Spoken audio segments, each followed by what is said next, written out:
Hello everyone. This video is going to be a comparison between Google ADK versus N8N. So when you're comparing the ADK versus N8N, you're essentially like looking at two different kinds of automation and app building platforms with distinct strength.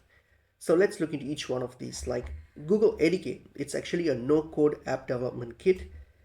Okay, so it's best for like non-technical users to build apps fast, and it's excellent with integration with Google Workspace and other Google platforms, and it auto generates UI from data, and it's great for like mobile friendly forms, reports and dashboards.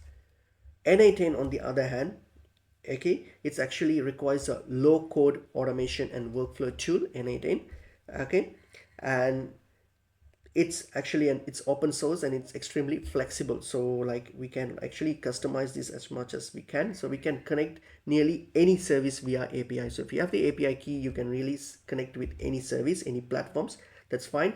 And it supports like custom logic and code, and it's powerful for like complex automation workflows. So complex workflows, it can handle it. It's ideal for like back-end data pipelines and syncing systems. Okay, the issue with these platforms is that like ADK, it has limited customization. There is no backend scripting, whereas N8N here there is no like user facing UIs. Okay, it's self-hosting, which can be complex. Okay, so you can use the ADK if you want to build like internal tools, forms or apps with a front end interface quickly and without coding. Okay, especially you are in the Google ecosystem, then that's the best option.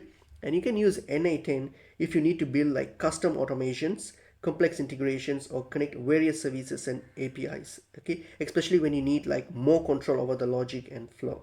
Okay, so in summary, if you're building like a front end app, okay, then I would say ADK is an better option. But if you're automating like API workflows, syncing tools, then this one N8N will be a better fit. And that's pretty much it is.